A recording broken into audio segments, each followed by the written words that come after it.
This episode is sponsored by the Body Image Upgrade, a 30-day course helping you rebuild your relationship with your body.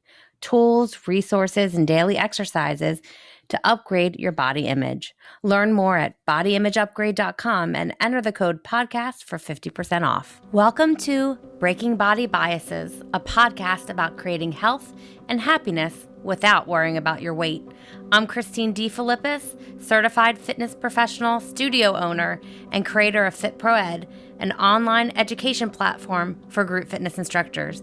Join me every week as I interview fellow fitness pros, dietitians, wellness practitioners, and a wealth of others who are sharing their journey and helping to destroy diet culture.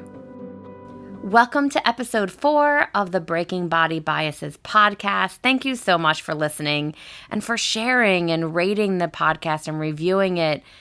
It's been a very exciting first few weeks of the podcast with over 200 downloads. I'm new to podcasting, but from what I understand, that's a pretty good metric. So I am very grateful for you. And I know our listener base is growing and the feedback has been really, really good. If you know someone that would be a good guest for our show, please have them go to breakingbodybiases.com. Maybe it's you think you'd be a great guest. We are always looking to share more stories, get more expertise, and really just grow our community. So a lot going on this week in the studio. If you're not familiar, I own Pop Fit Studio in the Philadelphia suburbs, and we have relaunched our bungee classes. If you've never flown through the air and experienced what it's like to fly and to plank and feel kind of weightless, but at the same time feel like you're pulling on something, it's really quite an amazing workout, and it's above all a lot of fun. So it's something that you want to do again and again. We welcome you into our studio. It's a great class to just put on your bucket list and visit us. We do require masks at this time, but it just makes you feel like you are a ninja. So very exciting that we are relaunching those classes again. It's been a rough year. It's been a rough year for most fitness studios. I know we've done a lot of online stuff, but we can't really do bungee online. So we're glad to have that back in.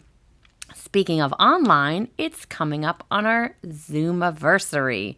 Yes, I've just created that word. Our Zoom anniversary is this week. It's hard to believe that it's been a full year of being on Zoom, but it has. So we have some fun things planned in the studio for celebrating that. And of course, it's spring. Spring is in the air in Philadelphia, and we are back to our outdoor workouts, which is great because not everybody feels comfortable in a mask. Not everybody feels comfortable working out in enclosed spaces. So that having that option back on the table again, we survived the winter. Hopefully there's no more winter, but you never know. March in the Northeast can be crazy. So on this week's episode, I sat down with Sammy Previte, registered dietitian and owner of Fine Food Freedom. I found Sammy originally on TikTok, and I love her posts. I began to stalk her and followed her on Instagram and eventually bought her online program for intuitive eating. And I bought the book. I read Intuitive Eating. I felt pretty aligned to what intuitive eating was, but I really wanted a little hand-holding, and I think it's a result of spending so much time dieting and failing and not having much trust anymore in dieting again and weight cycling, and I don't know, I just needed a little bit more. I'm a group fitness person, so I want to do group nutrition too. So we talk a little bit about her program, which again I have gone through. We talk about the myths of intuitive eating, the misconceptions, thin privilege, weight loss, and so much more. I've included all of Sammy's information in the show notes, but let's get into listening to the conversation that I had with Sammy. Welcome, Sammy, to the podcast. I'm excited to have you here. I've been a follower of yours on TikTok and Instagram. You definitely put out some really great content. So I want to start with why you became a dietitian and maybe how your philosophy has shifted from when you started to now. Yeah. Well, thank you so much for having me. I'm excited to be here and have these important conversations. I think, like most registered dietitians, and I can't speak for everybody, but the majority that I hear from, a lot of us go into the field wanting to find like the magic answer. And when I say magic answer, I mean what is the perfect diet, right? Or like what's going to help me lose weight and be happy, and then I'm going to figure it out, and then I'm going to tell everybody else how to do it. And so that was really what drove me to the nutrition field, specifically like that bachelor's of science degree in college. Was I was a very disordered eater at the time, and I just wanted to figure out like how to be healthy and how to teach others to do so. And throughout that time in college, unfortunately, it just perpetuated my disordered eating, my obsessing about calories, cutting out food groups, going to the gym only to burn calories as punishment to then binge later on.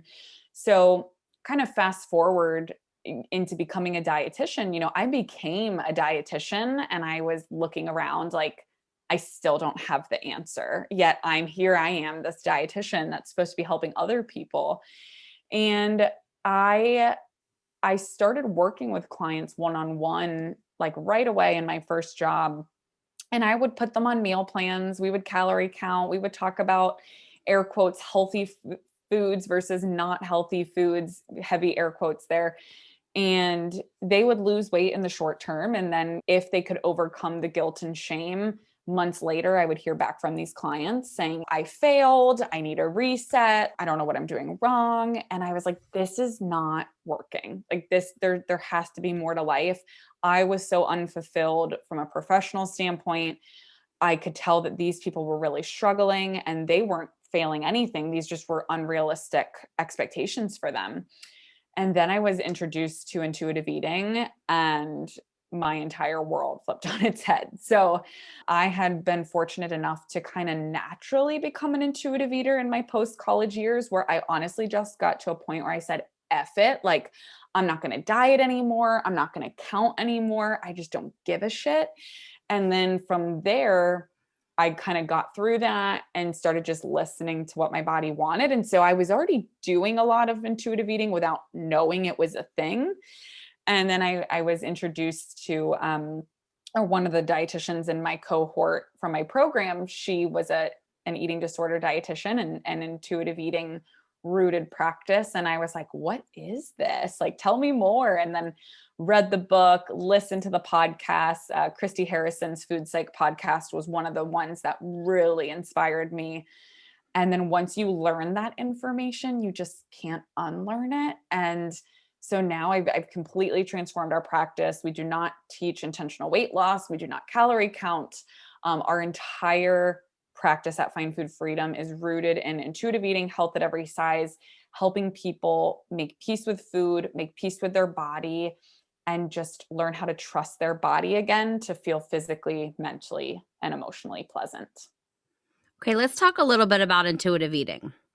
Awesome. I know it's very popular right now. It's very trendy, and we know that sometimes some of these trends then get misinterpreted or they get taken advantage of by people that aren't really following or using it the way it's supposed to be used. So tell me a little bit more about what some common misconceptions may be about intuitive eating, because I know one obviously is, I know Jillian Michaels went on and on about how we're just all stuffing our faces with donuts all day long. But what are some common because you deal with clients and see people, and you might get someone that comes in that says, I want to lose weight. So what are some common misconceptions about intuitive eating? And let's just start talking a little bit about what intuitive eating is. Yeah, great questions. So I think the first step to that would be, what is intuitive eating, right? And it's so hard to conceptualize for people because if they've spent 5, 10, 20, 30, 40 years chasing intentional weight loss, and then we say, okay, we're not going to do that anymore. It's like, wait, whoa, what's my life purpose then? Like, what am I doing? So intuitive eating is a self-care form of eating that is made up of 10 defined principles, has over 120 plus studies. And the entire purpose of intuitive eating is to trust your body again and feel physically, mentally, and emotionally pleasant. So to pair along with that, one of the biggest misconceptions of intuitive eating, similar to what you said about Jillian Michaels, is people will say, oh, intuitive eating is just eat whatever you want, whenever you want, like eat all the pizza, cake, cookies, donuts, like that's intuitive eating. And that couldn't be further from the truth. Now, yes, one of the 10 principles of intuitive eating is make peace with food. And when we're doing that, especially coming from a place of restriction, which a lot of our clients are coming from, very restrictive diets or eating disorders, when we're making peace with food, we have to have unconditional permission to eat. Because if we don't give ourselves unconditional permission to eat, there will always be that mental restriction or that little voice saying, you shouldn't be eating that, you can't have that, which then fuels binging. So we know that restriction is the number one indicator of binging. So in the beginning, when people start their intuitive eating journey, and I find a lot of people on social media, when they don't seek professional help in intuitive eating, and they think it's just eat whatever you want, whenever you want, they think they're air quotes intuitive eating, but really they're just eating everything in sight. And then they feel physically unpleasant. Now they're emotionally unpleasant because they're beating themselves up for everything. And then I'll hear them say, like, intuitive eating doesn't work for me, but they're not intuitive eating. Like, that's not what Yes, intuitive eating yes. is. That's just one little piece of it. And as we start to make peace with food, a natural progression of intuitive eating is actually starting to naturally crave nutrient dense foods. So one little thing I'll throw in there too is we had Evelyn Tribole on our podcast. She's the author, one of the two authors of Intuitive Eating. And for those listening too, intuitive eating has been around since 1995. Like, it is not new by any means, but like you said, it is becoming trendy. And Evelyn was talking about, she's like, if you want to be confused about intuitive eating, go on Instagram and look up hashtag intuitive eating, and it'll confuse the shit out of you. Because like Yes. you said, there's people using the hashtag that have no idea. They're literally making posts about intuitive eating and weight loss, right? When that is literally the opposite of the purpose of intuitive eating.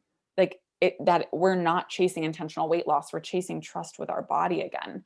So those are just some of the things that come to mind. And I hope I answered your question there, but feel free to ask anything from there.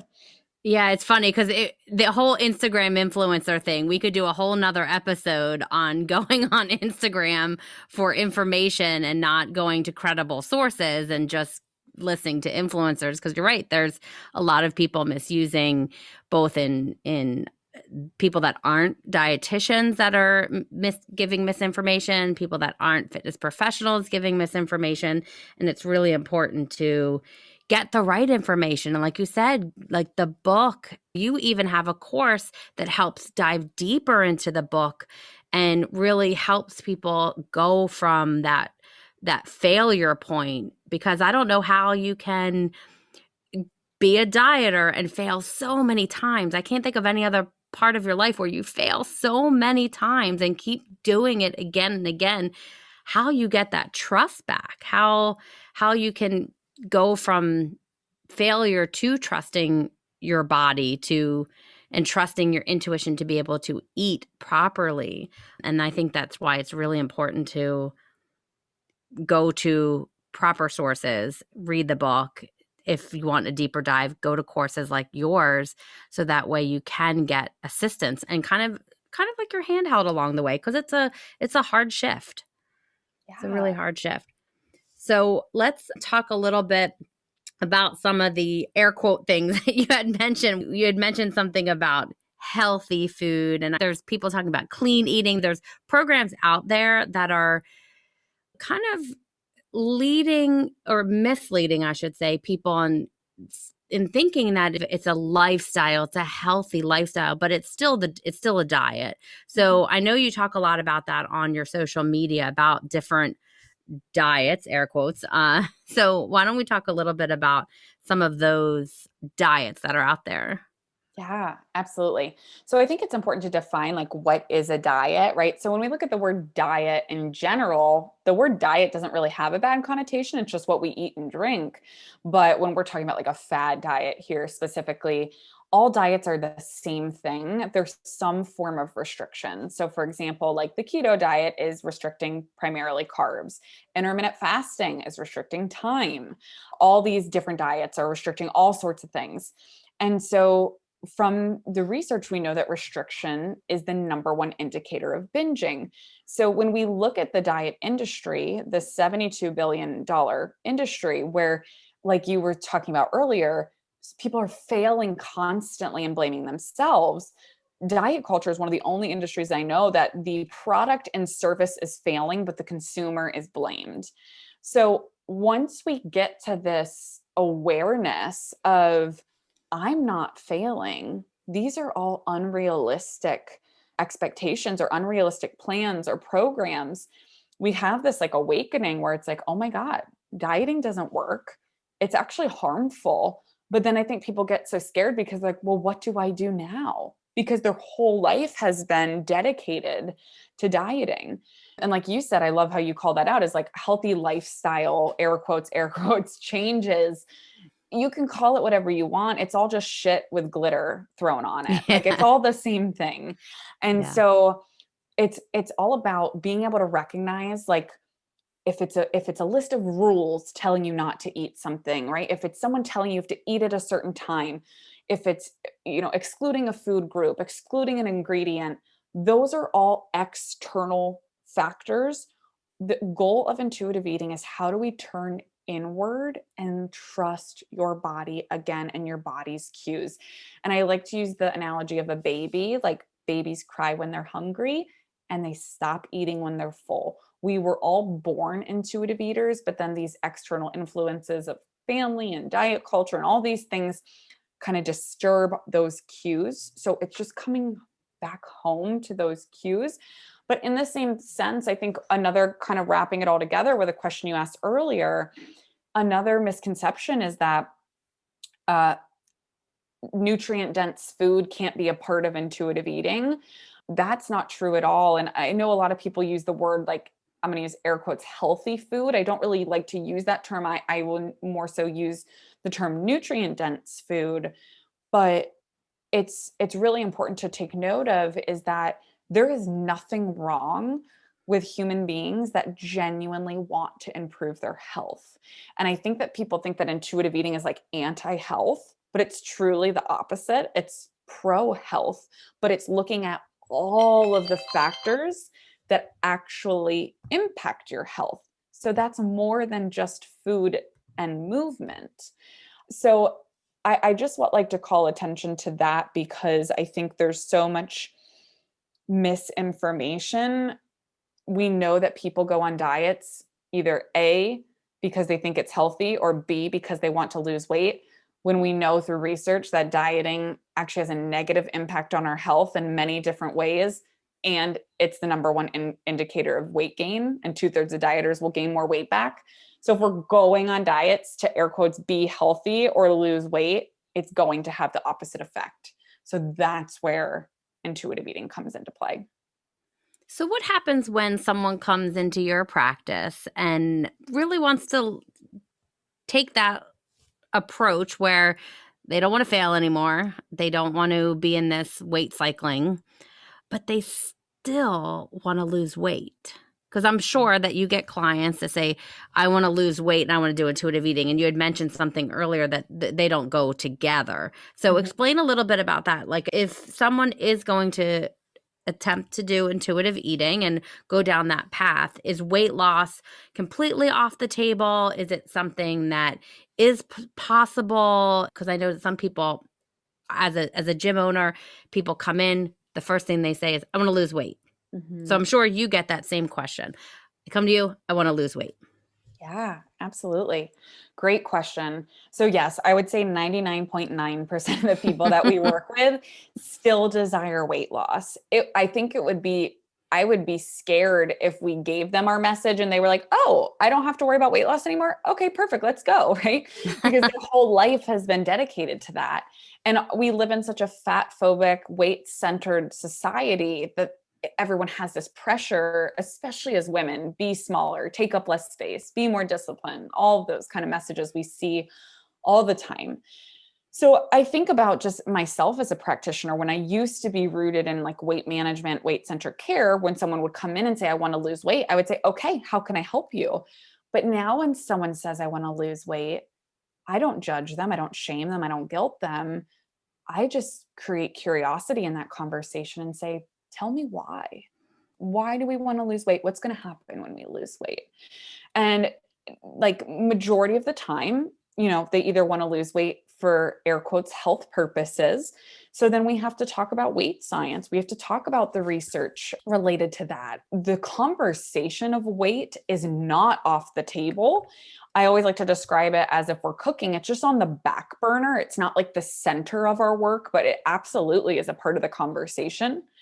Or a lot of times we know that weight or body image is heavily tied into self-worth for people because let's say, a lot of our clients have trauma where they grew up in families where mom was taking them to Weight Watchers from age 8 onward, or dad would celebrate them when they lost a few pounds, or they were called names in school due to the size of their body. So when we dig deeper, it's not that they want weight loss, they just want acceptance. They want self-worth. Yes. And so we've had so many people that have actually even been in smaller bodies say, I want weight loss, but then I think about when I was in a smaller body, I still hated myself. And so it's not about telling people you can't lose weight, or we're not anti-human beings losing weight. It's just not the purpose of our work. And instead of making it the purpose, we get curious and say, why? What's going on here? To be frank, with intuitive eating, people can lose weight, people can maintain weight, people can gain weight. It's just that whatever happens in that realm is seen as neutral. We're not going to celebrate it. We're absolutely not going to punish someone if they lose weight. I have clients that have lost a ton of weight.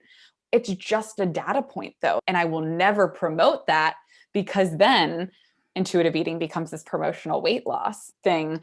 But I've also had clients that have gained weight because they came from extremely restrictive behaviors, yet their biometrics, their CBC blood panels, they've had so much improvement in their health and they gained weight and they needed to gain weight.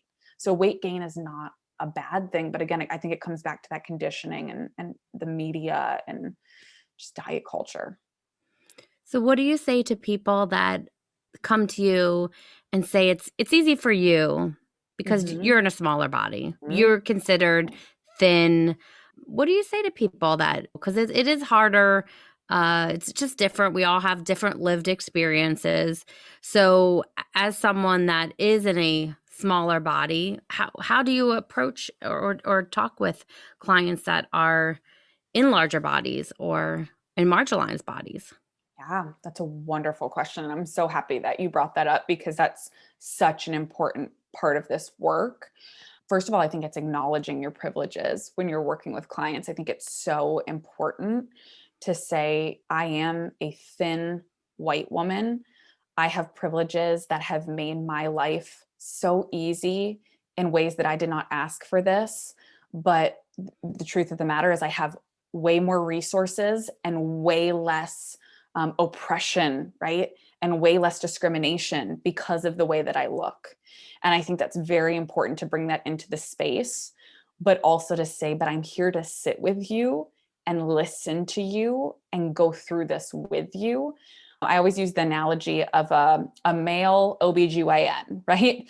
No matter how hard that doctor tries, he will never be able to give birth to a child or even pretend to understand what it's like to birth a human being because he does not have a vagina, but he can still be really good at birthing human beings, right? And talking his clients through that and helping them and get successful live births. So I cannot pretend to understand what it's like to be in a larger body, to have weight stigma constantly, done to me, to have discrimination all the time for the size of my body. but I sure as hell can listen and sit in the suck with my clients and help them work through that. And I want to make it clear for anybody listening that no matter what size body you're in, you can absolutely have body image issues or struggles, but there is a very big difference that people in larger bodies have a lot more discrimination and weight stigma done to them that people in air quotes socially acceptable bodies just don't have. So that has to be a part of the conversation. And I would say the majority of my clients actually do reside in larger bodies. That's such a great point because I know that personally, I had a really hard time understanding this privilege, this thin privilege, because as someone that has struggled a lot, has had eating disorders, and has, especially in the fitness industry, has not had a fitness looking body, I still didn't have the discrimination that larger bodies face. And it's very eye opening to step out of your own insecurities and your own body image, kind of that lens that you have with yourself, and realize that they're different things. A perfect looking body, air quotes, Mm-hmm. under with perfect there, can have really bad body image issues. They're not immune to that, but we definitely hold a different experience when we're not faced with discrimination and the weight stigma Yeah, that's out there. absolutely. And I think an example in my field is I can post a video or a picture of myself eating a donut and saying, you have permission to eat whatever you want. And people will like it and be like, you go, girl, like, eat that donut. But someone in a much larger body that's also a dietitian or a body image therapist could post that donut. And people will say, you're promoting obesity. This is harmful. This is unhealthy. And no, that's just fat phobia. Like that's just wrong. And it's not okay. And it's important to recognize that, like, I'm not here to lead the body positivity movement. That is a movement that was created for people in larger bodies, but I am here to be an ally and to lift up those voices. So I think it's also important in our work, when I'm asked to be quoted in a Pop Sugar article or when I'm asked to do a publication, I am constantly making sure that I am giving names of practitioners that are in larger bodies, that are Black women in our field, that are so oppressed. It's really important that that becomes a part of this conversation for sure. Yes, so true. Let's talk about advice you'd give to someone that is heavily in diet culture. Maybe they've spent years being either told from family and friends, or we spend a lifetime in our own home learning things, learning behavior. Then we go out, we watch media, television, the outside world is influencing us. So it's very hard to change our mindset. So what do you think are some strategies or just some pieces of advice to help remove that diet culture from your mindset? There's so many ways we could go with this, but I would say that first step is just building the awareness and recognizing that if you're getting to a stage where you're saying, like, okay, dieting doesn't work, right? A simple question you could ask yourself, and I invite listeners to journal about, is where has dieting and restricting gotten me thus far in my life? Write it. Let everything flow out onto a page. Where has it gotten you? Look at that, read it. Okay, why are we going to continue to do that? Right? And so building that awareness, like, and so many people unfortunately will never even get to that awareness stage. They'll never even get to this part of the conversation. So getting to that awareness, I think, is the first step, because we have to be aware of how harmful it is. And then it's really taking that next step and saying, okay, what can I do now? Like, where do I go from here? So, if that is purchasing the intuitive eating book, which is a super cost effective way to start, right? If it is, like you said, we do have a course, whether it's us or another intuitive eating dietitian or practitioner, kind of doing some self paced work. If it is like, if you have the privilege or the resources, getting somebody like our team, or again, there are thousands of non diet medical professionals out there, getting professional help of somebody who can help you through this. I think what's so difficult with intuitive eating is that everybody physically knows how to eat, right? Like hand to mouth, chew, swallow, like done. So with the intuitive eating part, people get so frustrated. Like, how can I just get this? Like, why can't I just do this? And I think it's important to recognize is that you've had 5, 10, 20, 30, 40 years of diet culture experience. So to now just say like, okay, we're going to eat without guilt and shame and we're going to listen to our body. We've literally been conditioned our entire lives to do the opposite. So giving yourself grace that like, you're not supposed to be an expert in this. I use the analogy of accounting. I'm horrible with numbers. That's why I pay an accountant. And if I bought a book in accounting, I could read it and I might have a little bit better knowledge and some understanding, but I will by no means be an expert in accounting. And so that same thing with intuitive eating, if we go through a course, if we read the book, that's a great first step, but that doesn't mean that you have to be an expert or just understand it all, especially if there's a lot of trauma and diet culture history there. So first step, awareness, lots of grace, and just getting that general understanding. And that some of those journal prompts I said, we do have a free guide. So your listeners are more than welcome to head over to findfoodfreedomguide.com, where it has the 10 principles, it has some journaling prompts, it has some assessments, so they can really just see like, where is their starting point and where are they right now? Yes, and we'll put your course information and that information you just mentioned in the show notes, because I think one of the things that's very important is support. There's a lot of information out there. Like you said, a book is a cost-effective way to start, but sometimes you need support along the way, and that helps us in a lot of ways just become much more successful over the course of undoing all this that we've learned. So just a couple quick rapid fire questions we like to ask to get to Awesome. know. I know you do this on your podcast too. I'm not going to ask you about peanut butter, but I am going to ask you some of the things that a lot of our listeners are into fitness, either fitness instructors or participants in our studio or online programs. So we always love to know, what is your favorite way to move your body? Oh, I love this question.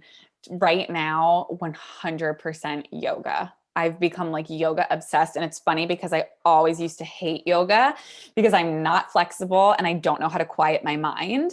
So it's been so fun throughout quarantine, actually, as I got really, really into yoga and I'm just like addicted to it now. I love it so much. And then what's your favorite self-care practice? Lately, I would have to go with gratitude journaling each morning. So for all of 2021 thus far, I write down just 3 things I'm grateful for.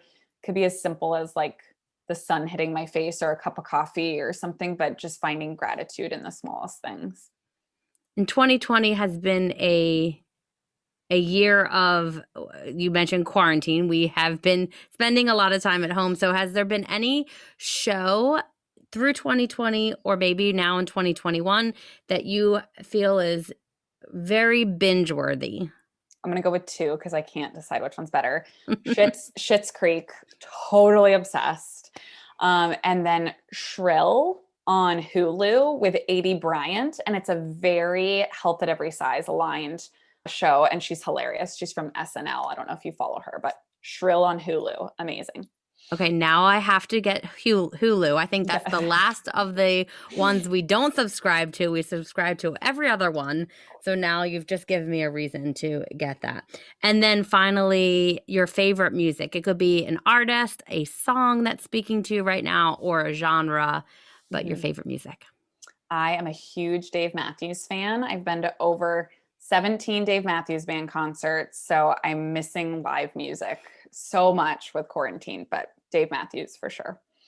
Well, hopefully soon you'll be at a Dave Matthews Band concert again, hopefully in 2021, if not 2022, which is funny that we speak so far into the distance about some things, but gives us something to look forward to. I appreciate you being here today.